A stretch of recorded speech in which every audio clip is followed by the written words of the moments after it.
Creamy layer आरक्षण को लेकर के बसपा सुप्रीमो का बयान। क्रीमी लेयर आरक्षण मामले को लेकर के बसपा सुप्रीमो ने मायावती ने कांग्रेस और समाजवादी पार्टी पर जमकर हमला किया।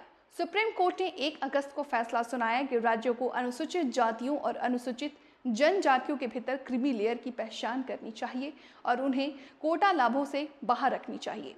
भारतीय जनता पार्टी के SC/ST संसद ने प्रधानमंत्री से मुलाकात करके क्रीमी लेयर आरक्षण की बात रखी है। साथ ही प्रधानमंत्री क्रीमी लेयर आरक्षण को अगर लागू करते हैं तो हम उनके फैसले का स्वागत करेंगे। सरकार के द्वारा सत्र में क्रीमी लेयर आरक्षण न ला करके सत्र समय से लागू और खत्म कर दिया गया। प्रधानमंत्री के द्वारा ये हवाई वादे किए गए। प्रधानमंत्री मोदी ने सांसदों से मिलने के लिए आश्वासन दिया, लेकिन कोई भी प्रेस या कोई भी आदेश जारी नहीं किया गया। क्रीमी लेयर आरक्षण लेकर के सपा और कांग्रेस कहाँ है? चुनाव में तो आरक्षण की बात करते हैं, लेकिन अब नजर नहीं आ रहे हैं। तो अब ये संविधान नहीं दिखा रहे किसी को, अब ये आरक्षण की बात नहीं कर रहे कांग्रेस पार्टी एंड कंपनी के लोग और भी पार्टियों के लोग, तो अभी नहीं ये संविधान की बात करे ना इनके आरक्षण की बात कर रहे।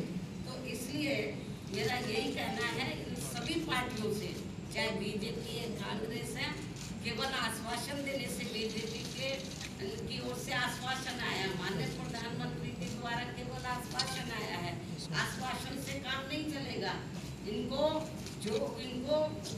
इन लोगों को SC/ST वर्गों को जो इस फैसले से इस निर्णय से नुकसान हो रहा है, तो उस पर वो अपना सही स्टैंड ले। और ये कोई केवल आश्वासन से या गौर करने से, माननीय प्रधानमंत्री जी ने जो कहा है कि हम गौर करेंगे, आश्वासन किया, उससे काम नहीं चलेगा। इसका बड़ा भारी नुकसान इन वर्गों के लोगों को हो रहा है।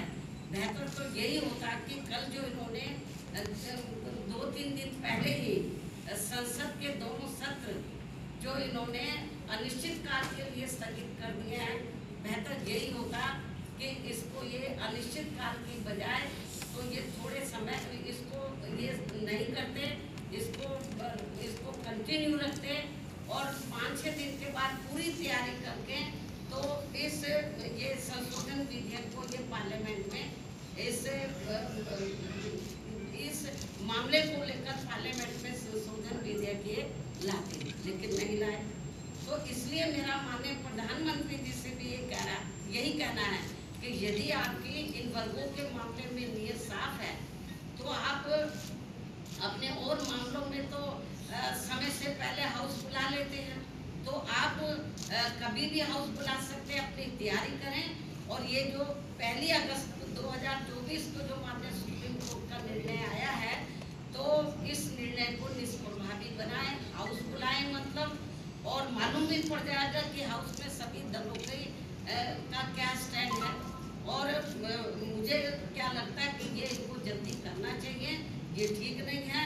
वरना जिन राज्यों में अब जिन राज्यों में जल्दी ही विधानसभा के आम चुनाव होने वाले हैं, तो इन वर्गों के लोग ना बीजेपी को माफ करेंगे, ना कांग्रेस को, ना अन्य पार्टियों को माफ करेंगे, क्योंकि इन्होंने इस बार जो 18वीं लोकसभा के आम चुनाव हुए हैं उसमें इन वर्गों के लोगों के साथ बड़ा विश्वासघात किया, धोखा दिया है।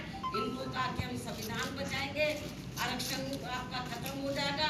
अब ये चुप क्यों हैं? अब ये लोग चुप क्यों हैं? तो लेकिन इससे साफ जाहिर है ना ये संविधान को बचाने वाले हैं ना आरक्षण को बचाने वाले हैं। अब ये समझ में नहीं आ रहा आरक्षण को लेकर, ये जो संविधान को दिखाते घूम रहे थे सभी पार्टियों के लोग, अब क्यों नहीं संविधान को दिखा रहे हैं? अब क्यों नहीं आरक्षण की बात कर रहे हैं कि इनका आरक्षण जो निष्प्रभावी हो गया है, तो इसको प्रभावी बनाने के लिए इनको पार्लियामेंट का सत्र जल्दी ही शॉर्ट नोटिस में इनको बुलाना चाहिए और अपनी स्थिति बीजेपी की सरकार को क्लियर करनी चाहिए और बाकी पार्टियों को भी अपना स्टैंड क्लियर करना चाहिए, क्योंकि ये कुछ जरूरी बातें